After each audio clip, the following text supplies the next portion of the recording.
When you hear the word art, what immediately comes to mind? Do you imagine a popular painting? Something you saw at a museum or a search online?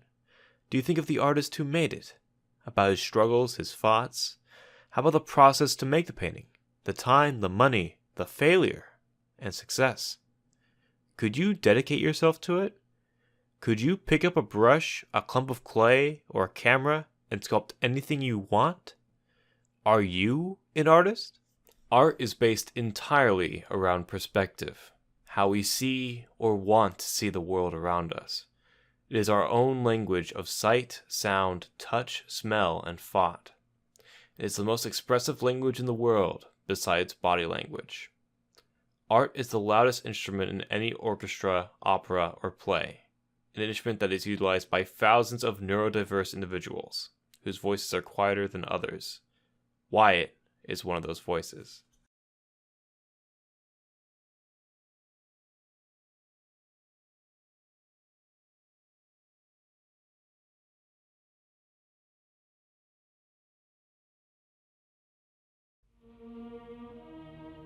Wyatt is an artist and a personal friend of mine. We've known each other for quite a while, but he has been an artist long before we met. He is very adept at drawing and painting, and has grown an affinity for painting egg cartons specifically.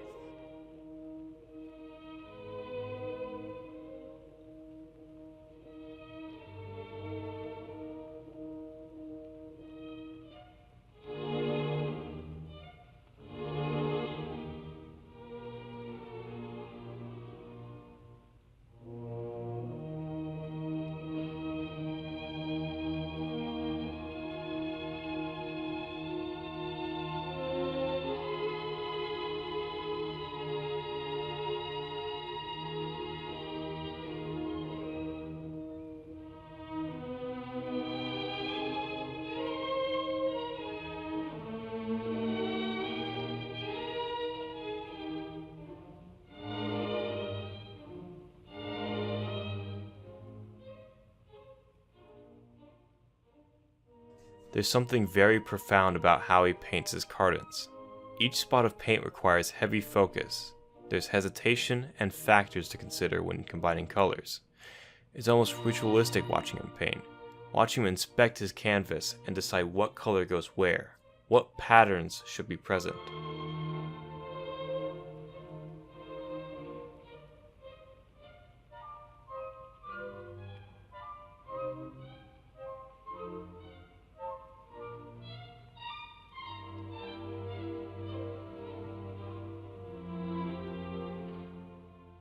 As I watched him paint, it made me wonder what he sees that I don't.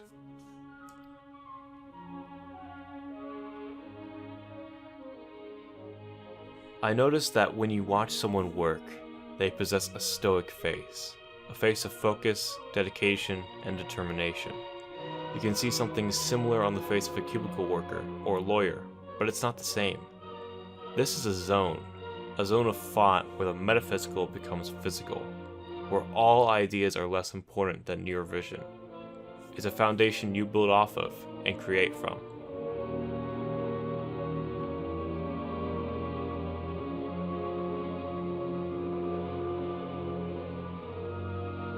It is highly evident that Wyatt possesses the same zone.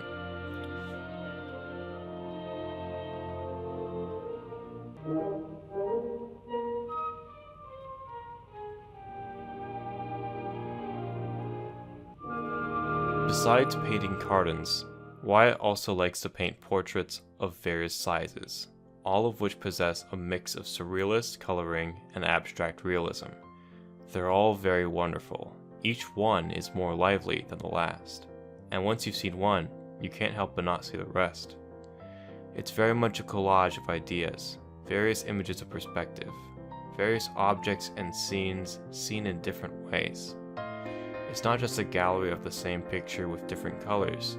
They're all different and appear like they're all part of Wyatt's experiment to make the perfect painting.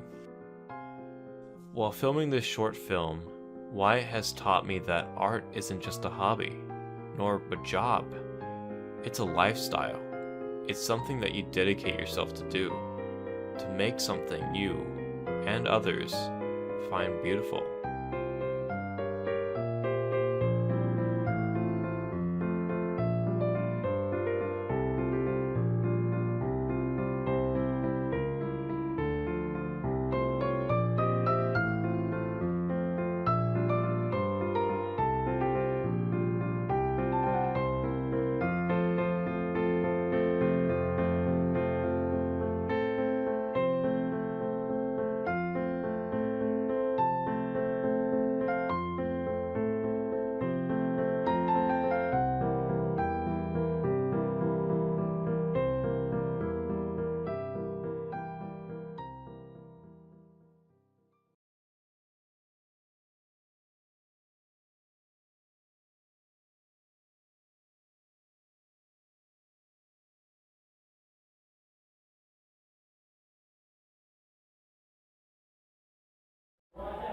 Hi audience, it's Stephen Gaiber, the Autistic Traveler, and today I'm going to give you a tour of the Grammy Museum. Enjoy the music and the Grammys. Welcome to the Grammy Museum. The Grammy Museum is an interactive, educational museum devoted to the winners of the Grammys. The museum has interactive touchscreens, video recording booths, and historic artifacts, including costumes and instruments, and audio and visual recordings, as well as handwritten notes from the artists themselves. Interesting, isn't it? In addition to the famous Grammy Museum in downtown Los Angeles, there is a museum in Cleveland, Mississippi. Who knew, everyone? As well as in Memphis, Tennessee, and a Grammy Museum experience in Newark, New Jersey. Interesting coincidence. The Grammy Museum opened up in December 2008 and coincides with the 50th Grammy anniversary. In addition to the Grammy Museum, this place has held over 300 educational events, including programs for young students who want to become artists. Wow, look at the famous Michael Jackson. Interesting fact, you know, anyone who's been to downtown LA Live, the movie This Is It was the first movie that premiered at the Regal there. And I worked at the Regal in Calabasas at the time, and I remember it being advertised like crazy, LA Live. What a great promotion. This place focuses on music events such as Metallica. Look at some of the suits from musical legends such as Beyonce and Whitney Houston. Much like other museums, the Grammy likes to change exhibits. Some exhibits have included the Cirque du Soleil show from the Beatles, Bob Marley, James Brown, Barbra Streisand, the history of heavy metal, Whitney Houston, Ringo Starr, Backstreet Boys, Amy Winehouse. Wow, you see the Mike Herb thing over there? You know, I went to CSUN, and there was a college called the Mike Herb Center of the Arts, which hosted my alma mater, and I got a degree in screenwriting from CSUN. So now we're exploring Peggy Lee. Wow, she lived an interesting life. Look at some of her accomplishments. Her most noticeable one was Lady and the Tramp. And now look at Bob Marley, a family of his legacy. If you're lucky, you might get to see a special guest such as John Legend and others perform for their fans. And of course, members get priority over non-members. I mean, look at the awards these artists won for best records. I'd be happy if this video won an award. I hope you will appreciate my videos so I can win an award like them. Looks like the Grammys decided to give the Latin artists a chance by advertising their work and showing what they're made of and what inspired them to be the musicians that they are today. And Latins do a good job at performing, and they make their audiences really happy. The Latin community have been composing for the Grammy Museum for over 20 years, and this focuses on some of their accomplishments that got them their Grammys.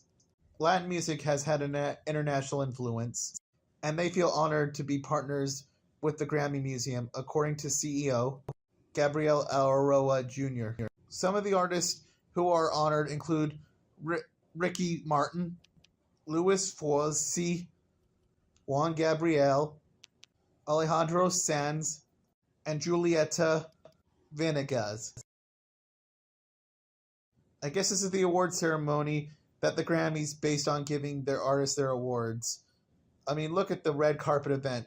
One day I hope to be on the red carpet for the Oscars, or in this case, the autism community. I hope to win a video with my documentaries, with me being me presenting my awards. Look at this exhibit that has to do with a lot of controversial issues that are happening today, such as defunding the police because of what happened with George Floyd 2 years ago. Like now they're talking about the 1965 watts. I hope you had a good time with me at the Grammy Museum. Do yourself a favor. Instead of drive and spend money on gas, take the metro. It's cheaper and more energy efficient. Even me coming from Orange County, I take the metro partially after 30 miles of driving there. On the Harbor Transit line. Thank you, audience, for joining the Grammy Museum. I hope you got an idea of some of this music and what inspired it. I had a good time taking you here.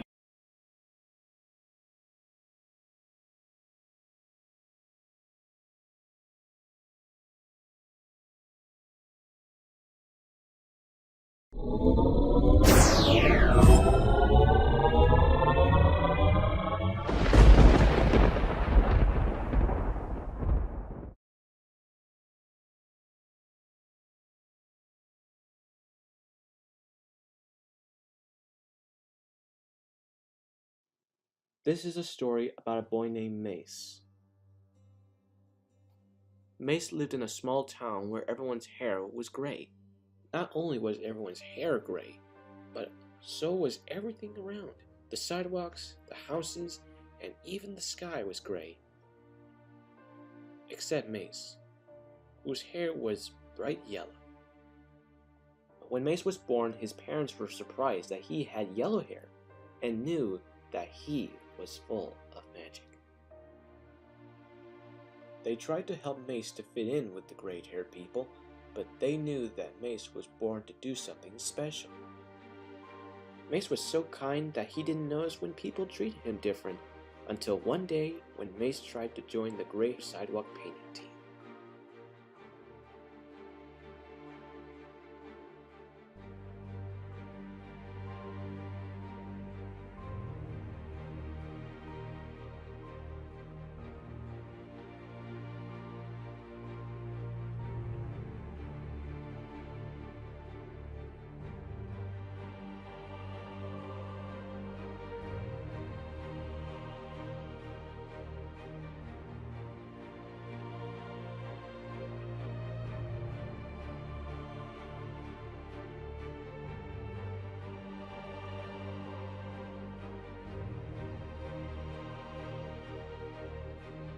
What no one knew is that out in the confusion and loneliness, a magic was starting to grow. Mace had a superpower, and the secret wasn't his yellow hair, it was his open heart.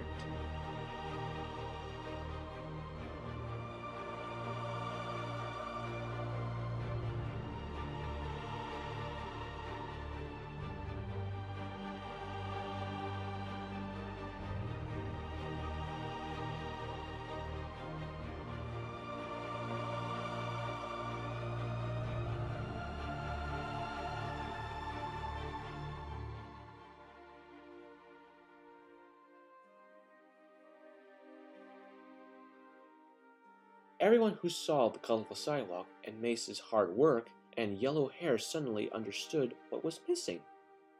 Their eyes were open to all the beauty that had been free from them all along, if they could just accept the differences. That day, the town began to change, and the magic became real. Mace no longer felt unaccepted because the gray-haired townspeople learned to love each other's differences. This is a story for everyone. Color your world, be yourself, be kind, and don't ever be afraid to shine.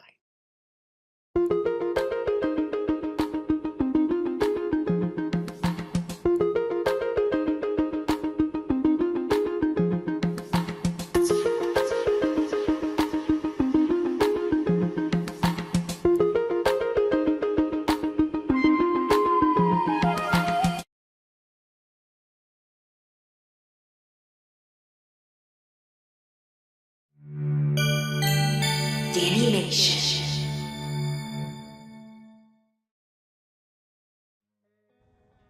I am definitely so excited that I am going to New York tomorrow, because my short film, The Home Office, it's going to be shown at the Marvel of Media Awards at the Museum of the Moving Image.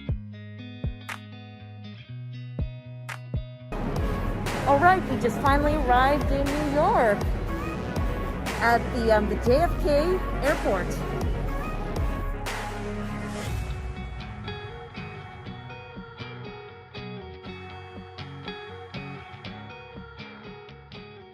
For Marvels of Media Mockumentary Award goes to Dani Bowman.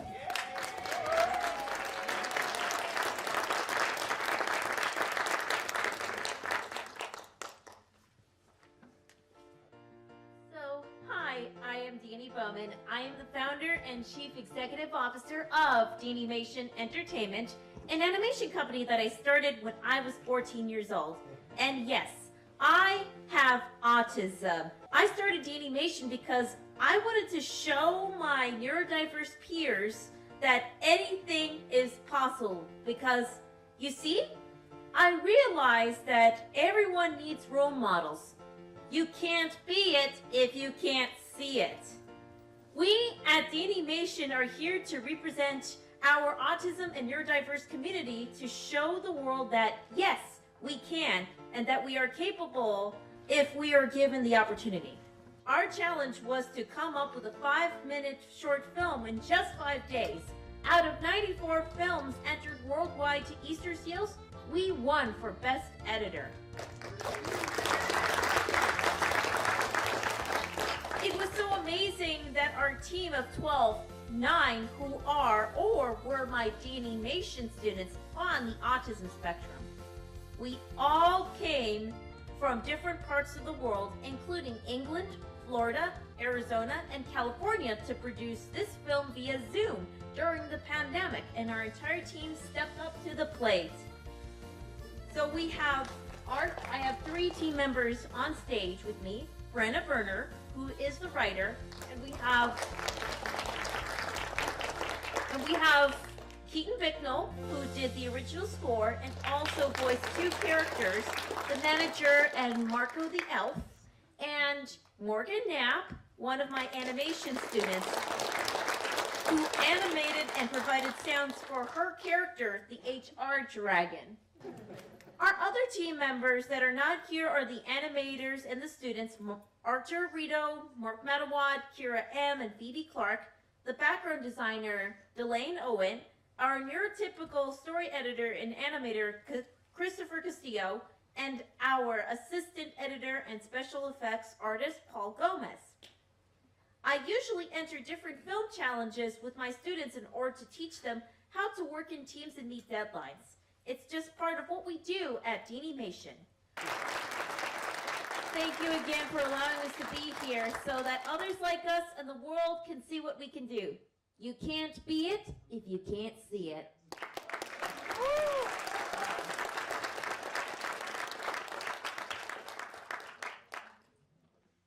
If someone would have told me 16 years ago when I first found out that I had autism, that I would be standing on that stage, receiving an award on behalf of my company, Animation, and my animation students, I would have thought they were crazy. How could a girl who was nonverbal till age 6 and was diagnosed with classical autism and verbal apraxia, who was told that she would never amount to anything, accomplish this? How could this girl have her film displayed at the Museum of the Moving Image in New York? How could she create a company who now has worked with over 2,000 students? How could she develop a program for one-on-one students? How could she employ people with autism? How could she teach animation at many summer animation camps worldwide? Would you have believed it? I know I wouldn't have. Sometimes I still have to pinch myself. I am Dani Bowman, founder and CEO of Animation Entertainment. We at Animation entertain, educate, elevate, and employ people with autism with a goal to help them learn to turn their passion into a career. Hopefully, it will be animation, but it doesn't have to be. We just want to make it better for them. In my next segment, I will talk about how I got to be where I am today. So ignite the magic with us at DanimationEntertainment.com or follow us on our social media.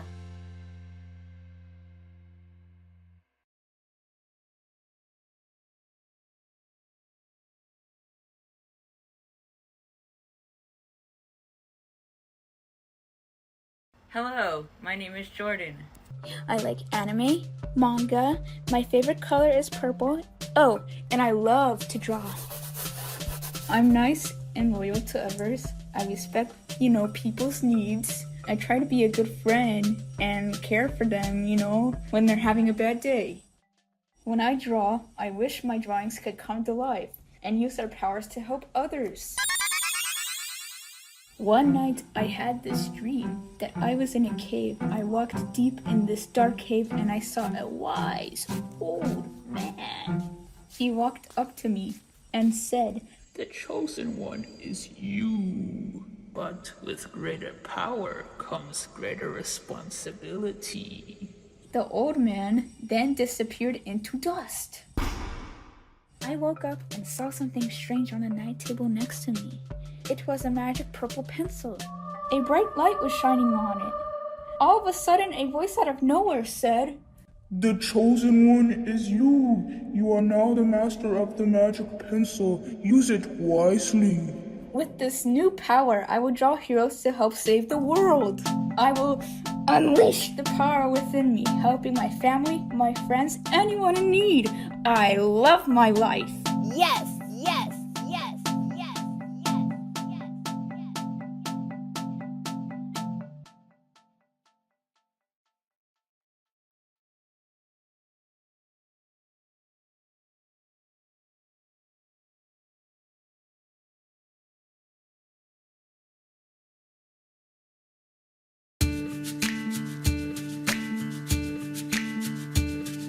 I used to be scared of fireworks, they were loud and booming.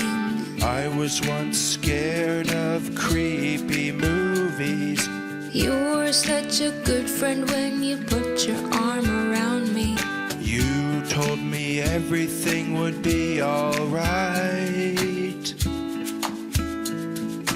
Now we've overcome our fears. All we need are friends, so cheers. Cheers to love and having fun. Cheers to fixing our hearts. Cheers to healing everyone. Cheers to fixing our hearts.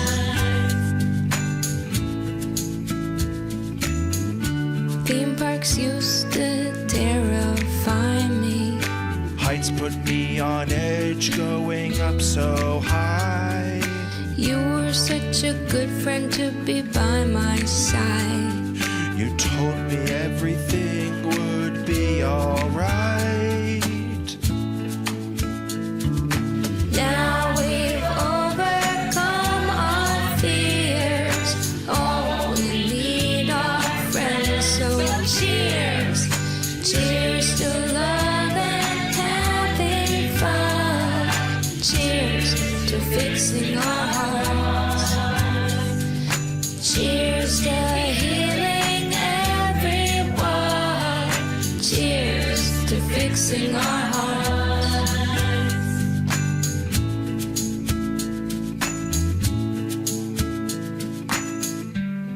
Hey, remember that time we watched Jaws? Jaws! I was so scared of that shark. Well, I told you it's not real, it's just a movie. So it's nothing to be scared of. Oh yeah, you're such a good friend. Thanks. Now we've overcome our fears. All we need are friends, so cheers. Cheers to love and having fun. Cheers to fixing our